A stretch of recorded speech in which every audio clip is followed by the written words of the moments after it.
नमस्कार साथियों, आप सभी का स्वागत है ओनली आईएएस हिंदी माध्यम चैनल पे। मैं जगदीश चंद्र जहांगीर आज आपके समक्ष बेहद ही महत्वपूर्ण विषय को लेकर के हूं। प्रारंभिक परीक्षा यूपीएससी सिविल सर्विस एग्जामिनेशंस 2025 के लिए आने वाले 10-20 दिनों में आपके समक्ष है दोस्तों। अगर आप इस बार अपना पहला अटेम्प्ट दे रहे हैं या अगले वर्ष देने वाले हैं तो अपने इस अटेम्प्ट में क्या ध्यान रखा जा सकता है। गलतियां करके सीखने से बेहतर है जिन्होंने ऑलरेडी वो गलतियां कर ली या जिनका कोई लर्नड एक्सपीरियंस है उससे सीखा जाए और अपने गंतव्य और मंतव्य का रास्ता प्रशस्त किया जाए सिद्धि की तरफ। गंतव्य मंतव्य तभी सिद्ध हो पाते हैं जब हम पुस्तकों के अलावा व्यक्तित्व से और दूसरों की खामियों से भी सीखें। So being your mentor, being your teacher and educator, यह मेरी नैतिक जिम्मेदारी भी बनती है, अकादमिक जिम्मेदारी भी बनती है कि मैं आपको अवगत कराऊं कि एक अभ्यर्थी जीवन में प्रारंभिक परीक्षा या फिर पहले अपने यूपीएससी के अटेम्प्ट के पहले विद्यार्थी कौन कौन सी कमियां या कौन सी गलतियां रखते हैं अपनी प्रिपरेशन के अंतर्गत, जिनका खामियाजा उनको प्रारंभिक परीक्षा के अटेम्प्ट्स के रूप में अथवा अपने पूरे साल 1.5 साल की तैयारी को बर्बाद रिजल्ट के रूप में देखने को मिल सकता है। तो जो मैंने अपने अभ्यर्थी जीवन के अंतर्गत जो गलतियां की या जो एरर्स मेरी तरफ से रही हैं, है ना, जो सुधारी जा सकती थी सही समय पे और नहीं सुधारी गई, फलस्वरूप मेरे अटेम्प्ट्स भी कई जगह आपको प्रारंभिक परीक्षा में रुकते हुए दिखाई दिए होंगे। मैं अपने पहले यूपीएससी प्रयास मैंने जो गलतियां की हैं मैं आपके समक्ष रखना चाहूंगा। सभी विद्यार्थियों के लिए प्रासंगिक है, यूपीएससी हो, पीसीएस हो, चाहे कंपटीशन में तैयारी कर रहे हो। आप ध्यान से गौर से सुनिएगा दोस्तों, है ना। Mistakes that I made in my first UPSC attempt. सबसे पहली चीज होती है कि हम सिलेबस को बिना पढ़े, बिना क्या पूछा जा रहा है उसका भान, उसका ध्यान रखे हुए सीधे कूद जाते हैं तैयारी के ऊपर। ऐसा नहीं होना चाहिए। हम सोचते सर एनसीईआरटी से तैयारी शुरू कर लें, लेकिन पता ही नहीं है कि कौन सा टॉपिक का कनेक्शन, इंटरलिंकेज जरूरी है, उस पर ट्रेंड क्या, उस पर क्वेश्चंस कैसे पूछे गए। तो सिलेबस में जो पेपर है, हर पेपर में जो विषय हैं, हर विषय में टॉपिक्स और सब टॉपिक है, उसका नॉलेज आपको पहले से होना चाहिए। भाई ये मेरे सिलेबस में है या नहीं, उस पे किस प्रकृति के प्रश्न पूछे गए हैं उसका भी ज्ञान आभास आपको पहले से होना चाहिए। तो सिलेबस पे जंप करने से पहले, एनसीईआरटीज पे, जीएस पे जंप करने से पहले आप पूरा पाठ्यक्रम अच्छे से पढ़िए, समझिए और अंतःकरण करने के उपरांत पीवाईक्यूज को अगर आप समझते हैं, ट्रेंड को समझते हैं, अब आप अपनी एक अच्छी स्मार्ट स्टार्ट कर सकते हैं। तो यहां पे पहला लेसन मेरी तरफ से यही है कि पहले ही दिन से, जब से यूपीएससी का ख्याल दिमाग में है और तैयारी शुरू कर दी है, सिलेबस को अपने सामने रखो, अपने हाथों से सिलेबस जो जीएस 1, 2, 3, 4 या ऑप्शनल के 1, 2 पेपर्स हैं, अपने हाथ से लिखो सिलेबस को और चिपकाओ अपनी स्टडी डेस्क पे सामने। जो आंखों के सामने रहेगा वो दिमाग में रहेगा, वो हमेशा आपकी प्रैक्टिस में भी मदद करने वाला। What is out of site is out of mind obviously. तो हर टॉपिक को पढ़ते समय ये जरूर पूछो कि क्या ये हमारे सिलेबस का अंग है, तो मैं इसको समय दूं, अदरवाइज अपना 1 मिनट, 1 घंटा, चाहे आधा घंटा भी कहीं न्यौछावर नहीं करना है दोस्तों। दूसरा, एक डायलेमा होता है कि सर जब हम फाउंडेशन पढ़ते हैं, अध्यापन पढ़ते हैं, किताबें पढ़ते हैं, पुस्तकें एनसीईआरटी पढ़ते हैं, तो ये सारा एनसीईआरटी है, जीएस है या जो रेफरेंस बुक है स्टैटिक है। अब सर इस स्टैटिक के साथ में यूपीएससी तो करंट अफेयर भी पूछती है, तो सर इस करंट अफेयर्स के लिए मैं कैसे करूं? तो मेरे नोट्स और मेरे आंसर के अंतर्गत क्या फर्क नहीं होना चाहिए? नोट्स तो स्टैटिक अलग बन रहे, करंट के अलग बन रहे, भाई आंसर कैसे लिखोगे? स्टैटिक और करंट को जोड़ करके। तो अभी से ही क्यों नहीं आप नोट्स जो है वो स्टैटिक और करंट को जोड़ के बनाओ। मतलब स्टैटिक जो पढ़ रहे हो, एनसीईआरटी है, रेफरेंस बुक्स है, क्लास नोट्स है और करंट अफेयर है, इसको अलग अलग नहीं रखना है। यानी अगर तुम आज इंटरनेशनल रिलेशंस की क्लास में इंडो चाइना पढ़ रहे हो, तो अभी हाल ही में जो गलवान इंसिडेंट्स हैं या जो डी एस्केलेशन के इवेंट्स हैं, इनका भान भी, उनका वर्णन भी, उनका करंट अफेयर को भी आप स्टैटिक के साथ जोड़ के पढ़े। आप जब इसको इंटीग्रेट कर देंगे स्टैटिक को करंट के साथ में, तभी आपको एक बेहतर डिलाइटफुल आंसर, एक अच्छी समझ, कॉम्प्रिहेंशन और रिटेंशन पैदा हो पाएगा, जो कि सिलेक्शन के लिए जरूरी होता है। अब खाली पढ़े जा रहे हो, पिछले 2, 4, 6 महीने, साल 1.5 साल से पढ़ रहे हो, यूपीएससी का सिलेबस कंप्लीट कर रहे हो, पर भाई रिवीजन के नाम पे तो कुछ नहीं है। मंडे से सैटरडे क्लासेस ले रहे हो, रिवीजन कर रहे हो, नोट्स लिख रहे हो, है ना। बट आप कहीं भी उसको ढंग से सिलेबस के, जैसे आपको पॉलिटी वापस रिवाइज की, क्या कितनी बार रिवाइज किया आपने आज तक, हिस्ट्री कितनी बार रिवाइज की, तो प्रश्न आता है कि खाली पढ़ते रहना है, लिखते रहना है, या रिवाइज भी करना है। सर रिवीजन को नहीं छोड़ना है। आप जब भी पढ़ रहे हैं 6 महीने में कितनी किताबें पढ़ लीजिए, परंतु सर आप जरूर रिवाइज कीजिए। हमेशा पढ़ने से ज्यादा समय आपको रिवीजन पे जरूर देना चाहिए। अगर आप दिन में 6 घंटे भी पढ़ रहे हैं तो 2-3 घंटे का रिवीजन जरूर होना चाहिए दोस्तों। पहली रीडिंग जब भी आप कीजिएगा तो मात्र 40% ही वहां पे काम होता है। सेकंड और थर्ड रीडिंग में जो है आपका रियल रिटेंशन है, रियल जो कोहेरेंस है, आपको जो याद आता है, आप रिकलेक्ट कर पाते चीजों को अच्छे से, प्री में और मेंस में उस ज्ञान का प्रयोग कर पाइएगा। अब इसी रिवीजन के लिए दोस्तों हम लोग लेकर आए आपके समक्ष एक मैराथन सेशन, जो कि आज 7 मई से स्टार्ट किया जा चुका है सी सेट के सब्जेक्ट से, जहां पे हमारे यूपीएससी के सिविल सर्विस एस्पिरेंट सबसे ज्यादा रुकते हैं सी सेट। तो ऑनरेबल सर यहां स्टार्ट कर चुके हैं। उसके उपरांत सारे के सारे जो इंडिया की बेस्ट फैकल्टीज हैं हिंदी माध्यम में, आप सभी विद्यार्थियों के समक्ष कंधे से कंधा मिला करके आपका रिवीजन कराएंगे। तो आप इस चैनल पे सुबह 11 बजे जुड़ सकते हैं अपने प्रारंभिक परीक्षा उन्मुख रिवीजन सत्र के लिए। यही नहीं, अगर आप फाउंडेशन में भी आना चाहते हैं तो आप हमारे संकल्प और प्रहार बैचेस को एनरोल कर पाएंगे एक नॉमिनल प्राइस में। अतिरिक्त जानकारी सीटीआर बेस्ड मॉडल की क्लासेस के लिए आपको इस नंबर से मिल पाएगी दोस्तों। मूविंग फॉरवर्ड आपको बताना चाहूंगा कि सर टेस्ट का क्या महत्व है। जब हम टेस्ट सीरीज लिखते हैं तो यह हमारे ज्ञान की प्रायोजिकता को, एक अप्लाइड नॉलेज को कहीं न कहीं जो इंगित करती है। यानी टेस्ट सीरीज को कई बार हम सोचते हैं कि सर प्री के पहले, मेंस के पहले लगाएंगे। जनरली मैं कहता हूं बच्चे 10, 20, 30 दिन पहले शुरू करते नहीं, कम से कम 2 महीने पहले टेस्ट शुरू कर देना है।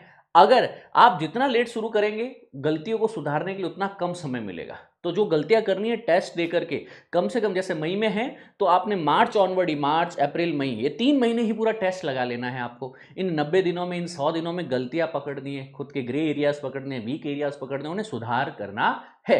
लेसन यही है दोस्तों कि प्रीलिम्स के लिए कम से कम 6 महीने पहले से आपको मॉक देना शुरू कर देना चाहिए, और मेंस के लिए तो लगभग हर हफ्ते 365 दिन में जितने भी वीक्स हैं एग्जाम टाइम्स को छोड़ करके, हर हफ्ते मुझे एक दिन न्यौछावर करना है आंसर राइटिंग पे। जिस दिन बैठ करके मैं सिर्फ ऑप्शनल के, सिर्फ जीएस के पीवाई प्रीवियस ईयर क्वेश्चंस हो, चाहे इस बार की प्रैक्टिस हो, मुझे वो लिखने।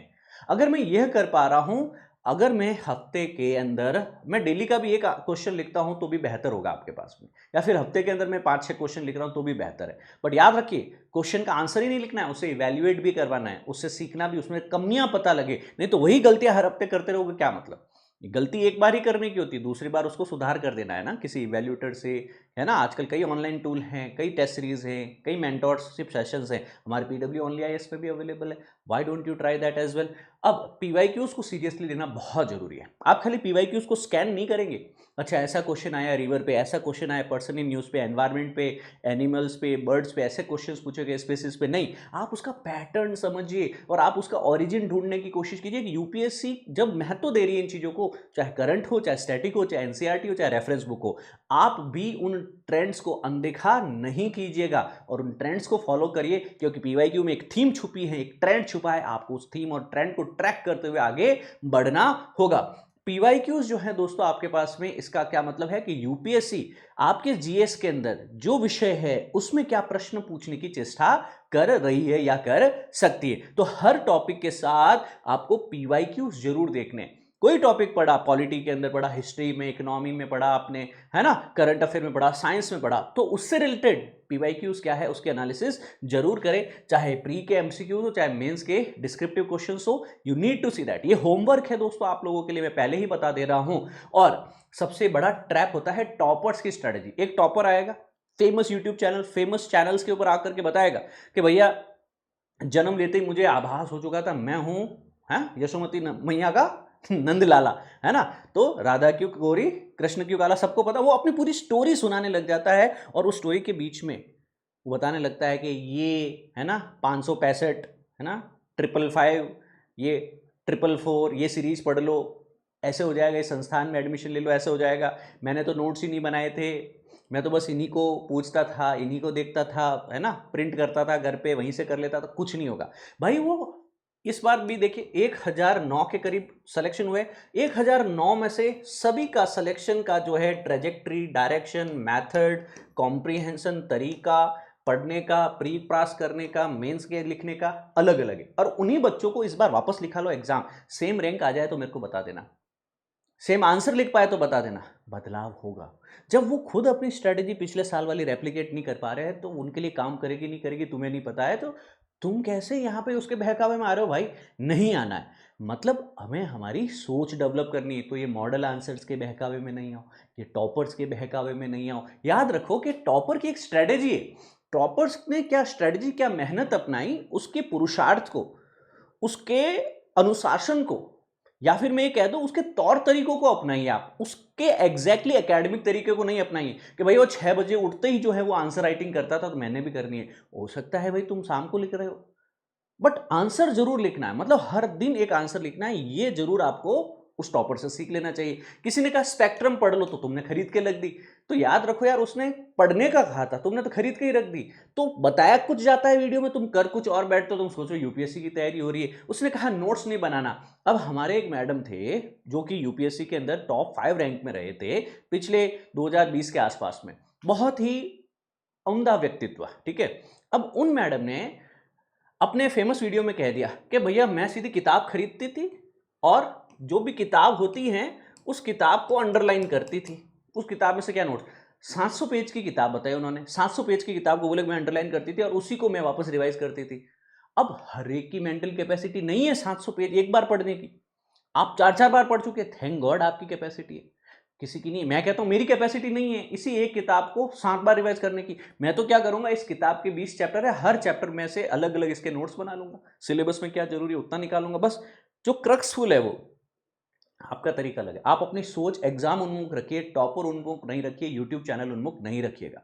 लेसन्स याद रखना कि आपको अपनी कमी पता होना चाहिए, आपको अपनी वीकनेस पता होना चाहिए। किसी को अंधभक्त बन के ब्लाइंडली फॉलो नहीं करना, चाहे वो यूपीएससी का टॉपर, चाहे अंतिम क्यों ना हो, चाहे पहला क्यों ना हो। तो यूपीएससी रैंक 1 हो चाहे रैंक 1009 हो, है ना, सभी की अपनी एक जर्नी रही है, सभी का एक अपना अनुशासन है, तरीका है, सोच है। हमें उस सोच को सलाम करना है, उस पुरुषार्थ से, उस अनुशासन से सीखना है, उस अदम्य इच्छा शक्ति से सीखना है, ना कि हमें मैकेनिकल तरीके से भैया 9 से 6 पढ़ते थे तो मैं भी 9 से 6 पढ़ूंगा। अरे भाई वो कर गया, तुम्हें यहां क्रक्स देखना है, आउटकम और आउटपुट दोनों में डिफरेंस होता है वो तो समझो। फिर सबसे बड़ा डिस्ट्रैक्शन होता है डिजिटल एज, यूट्यूब और टेलीग्राम।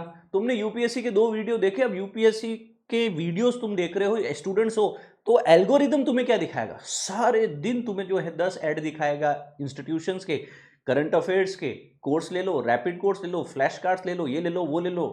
अब इसके अलावा यूट्यूब चैनल्स बताएगा, करंट अफेयर पढ़ लो, मैराथन्स पढ़ लो, ये सब बताएगा। अब इस चक्कर में तुम्हारा अटेंशन डिवाइड हो चुका, तो तुमने साल भर मेहनत की, किताबें तुमने छोड़ दिया, रिवीजन तुमने, टेस्ट छोड़ दिया, बस लास्ट में बोलते हैं कि एसओएस, सेव आवर सोल, कि भाई 10 दिन बचे हैं तो मैं क्या करता हूँ, शॉर्टकट मारता हूँ। शॉर्टकट से इस यूट्यूब चैनल को व्यूज मिल गया, इसने रेवेन्यू कमा लिया, तुमने क्या किया, तुम्हारा 1 साल खप गया उसके अंदर। तो भाई सोच ले, बहन सोच ले, ढंग से सोच ले कि अगर रोज नए नए वीडियो की तरफ ध्यान दोगे, रोज इन पीडीएफ या डिस्ट्रैक्शंस या नोट्स की तरफ भागोगे ना, तो मल्टीपल चीजें तुम्हें मार देगी। फोकस करो कि आपकी स्ट्रेटेजी जो है ना वो लेजर शार्प एक ही सोर्स पे रहे, 1 या 2 सेलेक्टेड आपके सोर्स हो कि भाई मैं करंट अफेयर इन टीचर से कर रहा हूं या इस चैनल से कर रहा हूं, तो बस 365 दिन उसको फॉलो करो, ठीक है। ओवर कंटेंट कंजम्पशन मार देता है यूपीएससी एस्पिरेंट्स के दिमाग को, क्योंकि इतना कंफ्यूजन है। फ्री में जो चीज अवेलेबल होती है ना, तो उसमें आपका समय है ना, वही कमोडिटी बन जाता है। तो आप समय किसको दे रहे हैं, वो आप समय पढ़ाई को दे रहे हैं या फिर समय उसके यूट्यूब के वॉच आवर्स को दे रहे हैं। तो समझिए, क्लिक बेट से बचिए, और ये लास्ट मोमेंट्स है, आपका अटेम्प्ट जो है आपके लिए, परिवार के लिए और आपकी पृष्ठभूमि के लिए काफी महत्वपूर्ण जो है रोल अदा करने वाला है। सो इसको व्यर्थ मत जाने दो मित्र, है ना। जैसे हम लोग सुबह 9 बजे के करीब ये करंट अफेयर लेके आते हैं इसी चैनल पे, अगर आप हिंदी माध्यम के विद्यार्थी हैं तो इसे फॉलो कीजिए, माइंड मैप्स के साथ, मिनी नोट्स के साथ हम डेली देते हैं आपको। और अगर आपको टेलीग्राम चैनल फॉलो करना है तो डेली यहाँ पे class content updates, revision, MCQ सारे हिंदी माध्यम के पीडीएफ यहाँ पे मिल रहे हैं, आप इसे भी फॉलो कर सकते हैं। ये क्यूआर कोड इसे स्कैन करके भी फॉलो कर सकते हैं। तो मैं अंततः आपको ये समझाना चाह रहा हूं कि आपको कुछ गलतियां ना करो तो लक्ष्य के बहुत समीप पहुंच पाओगे दोस्तों। फिर अपनी इच्छा शक्ति और मेहनत, जो रिसोर्स है, जो एनर्जी है, सिर्फ उन डूज पे फोकस करो। जो डोंट्स है वो मैं अभी बताता चला हूं। अगला डोंट्स है मेंस की आंसर राइटिंग को टालना, यानी प्रोक्रेस्टिनेशन ऑफ आंसर राइटिंग। बड़े बुजुर्ग कह गए पढ़ाई और लिखाई कैसे चल रही, सिर्फ पढ़ाई पढ़ाई पढ़ाई चल रही है, लिखाई प्रैक्टिस अभ्यास नहीं चल रहा है तो कैसे होगा। तो सिलेबस पूरा कर लूं फिर करूंगा। The only easy day was yesterday, आसान दिन वो जो बीत गया। आप सोचो कि मेरे हिसाब से बेस्ट डिसाइडेड डे आएगा, एक कोई तारीख आएगी, है ना, कि जिस दिन मैं कहूंगा आज पॉलिटी के बारे में कॉन्फिडेंस आंसर लिखो, वो कभी दिन नहीं आएगा। There will be always be certain type of question जो आपको पजल करेंगे, and UPSC is here to test your patience and perseverance. तो आपको दिखाना होगा कि सर आपने जो यहां पे शुरुआत की है ना, तो चाहे आपके पास में 2 3 4 महीने हुए, चाहे आपको पढ़ते हुए 50 100 दिन हुए, उस 50 दिन में जो आपने सीखा उस पर आंसर राइटिंग शुरू करो। वेट मत करो कि मैं कोचिंग खत्म कर दूं, या मैं स्वाध्याय खत्म कर दूं, या मैं विषय खत्म कर दूं। जितना पढ़ा उस पर तो लिख के दिखा। तो चाहे आप वैकल्पिक ऑप्शनल की बात करो, चाहे जीएस के चारों पेपर की बात करो, इन 6 पेपरान में आपको जैसे जैसे आप पढ़ते जा रहे हैं वैसे वैसे ही उत्तर लेखन शुरू करना है। अपने टीचर, अपने मेंटर्स, अपने सीनियर्स, जो भी आपका यहाँ पे मार्गदर्शक मंडली है, उनका एक्टिव सहयोग लेना है। खून चूस लाओ, मैं कहूँ पीछे पड़ जाओ, पांव पड़ जाओ, उनके गले पड़ जाओ उनके, कि भाई बहन, मेंटर, कृष्ण, कुछ भी बोल दो उसको कि भाई यार आंसर बता, क्या गलतियां है वो बता। और मैं बताऊं, हम लोगों की लाइफ भी कई ऐसे सीरियस और एक्सेप्शनल स्टूडेंट्स ने जो है परेशान कर रखी है। सुबह 7 बजे 6 बजे आंसर लिख के भेज रहा है, रात को 12 2 बजे तक भी आंसर लिख करके भेज रहा है, और दिन में 4 बार रिमाइंडर डाल रहा है, गुरुजी प्लीज चेक कर लो। हमको भी वापस जो है समय निकाल के वो सब वापस उसका करेक्शन करके देते हैं। मतलब आप में वो लायकी चाहिए, गाइडेंस अपने आप आएगा, है ना। जहां चाह है वहां राह अपना आप मिलती है। तुम ये मत सोचो मेरे पास कोई नहीं, तुम लिखना शुरू करो, तुम्हें करेक्ट करने वाले अपने आप मिलेंगे। आज इंटरनेट की एज है, इच्छा शक्ति है, निश्चय शक्ति है, अपने आप संसाधन मिलेंगे दोस्तों, आगे तो बढ़ो तुम। दूसरी चीज है बैकअप प्लान। अरे यार यूपीएससी है, वो नहीं हुआ तो क्या हुआ, है पीसीएस भर लेंगे। अरे यार इस बार पीसीएस नहीं हुआ तो क्या हुआ, एसएससी कर लें। अरे एसबीआई जो है अगले साल 16,000 आईबीपीएस जो है 16,000 वैकेंसी लेके आ रहा है। अरे यूपीएससी तो व्हाट है बाद में करेंगे, पहले 6 महीने में ये करते हैं। ये लो बेड़ा गर्क, 4 महीने 6 महीने का डिस्ट्रैक्शन, और फिर आती हैं अफवाहें। यूपीएससी इस बार ऑप्शनल पेपर हटाने वाला है, तुम्हें पता है लैंग्वेज का पेपर हटने वाला है, तुम्हें पता है सी सेट का जो रेवोल्यूशन हुआ था ना, वहां से ही रेवोल्यूशन 2026 में वापस होगा और सी सेट हटेगा। बच्चों ने सी सेट नहीं पढ़ा, बच्चों ने ऑप्शनल नहीं पढ़ा, बच्चों ने वापस किताबें 2 4 महीने नहीं खोली, दूसरे एग्जाम को प्रिपेयर करने लग गए। ये आपकी जर्नी जो 6 8 12 महीने साल 2 साल की पिछली जर्नी थी यूपीएससी की, ये धड़ाम औंधे मुंह गिरेगी। तो मैं फिर से कह रहा हूं, हमारे समय भी ये होता था कि अगर ये नहीं तो क्या, अगर एग्जाम यूपीएससी नहीं निकला, प्री नहीं निकला, मेंस नहीं निकला, अगर रैंक नहीं निकली तो क्या। तो हमेशा आपकी एनर्जी डिवाइड रहेगी, मन में द्वंद रहेगा, है ना, यूपीएससी वर्सेस व्हाट। तो एक अनिश्चितता, अनसर्टेनिटी को खत्म करना है, और याद रखना है आपको कि जो तुम्हारे कंट्रोल में है उसी पे फोकस करो। तुम्हारे कंट्रोल में ये समय है, 24 घंटे हैं, तुम्हारे कंट्रोल में ये किताबें हैं, ये लेक्चर हैं, ये पुस्तक है, ये पेन है। बस ब्रेन और पेन इन दो को ट्रेन करो। सेल्फ बिलीफ, है ना, क्योंकि तुम जितने लोगों के साथ में रहोगे, जितने लोग उतने मुंह की बातें, कई सकारात्मक तो अधिकांश नकारात्मक होंगे, उतना ही सेल्फ डाउट होगा, आपका सेल्फ बिलीफ, विश्वास कमजोर पड़ता जाएगा। फिर मैं कह रहा हूं, अपने आप को सही नेटवर्क में रखो, एकांत में रखो, अकेला मत रहो। Don't be alone, be in solitude. Alone कौन होता है, दुनिया उसको अकेला छोड़ गई। सॉलिट्यूड कौन होता है, दुनिया को उसने हटा करके खुद को एकांत में ले गया।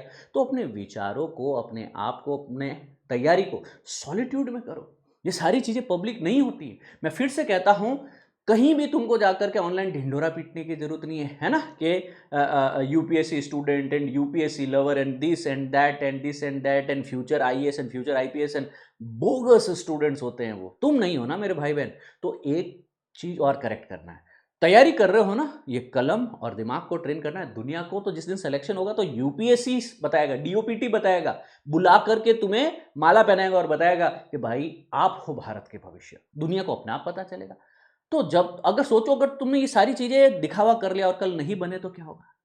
हाँ, वो दिन बहुत बुरे कटेंगे। फिर मैं इसलिए फिर वापस आपको चेता रहा हूं, समझा रहा हूं कि वो गलतियां कतई मत करो जो हम टीचर्स या आपके ज्येष्ठ कर चुके हैं। क्योंकि यहाँ पे हर साल 18 लाख एस्पिरेंट्स होते हैं और 1009 फाइनल सिलेक्शन होते हैं।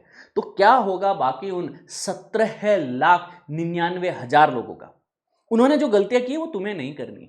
उनमें से एक मैं आपका मेंटर आपके समक्ष हूं। मेरी गलतियां जो मैंने आपके समक्ष रखी, आप इनसे सीख जरूर लीजिएगा और सीख लेकर के अपने व्यक्तित्व में सुधार कीजिए, अपनी विचारधारा में, और अपने तैयारी की दिशा को लक्ष्य उन्मुख, गंतव्य उन्मुख रखिए। I hope you will do that, I hope you will do that, क्योंकि एक तपस्या है और तू तब करे तो ऐसा कर, परवान चढ़े तपस्या, तेरी उपलब्धि को देख, मनुष्य तो क्या देव भी करे ईर्ष्या, देव भी करे ईर्ष्या। जय हिंद दोस्तों।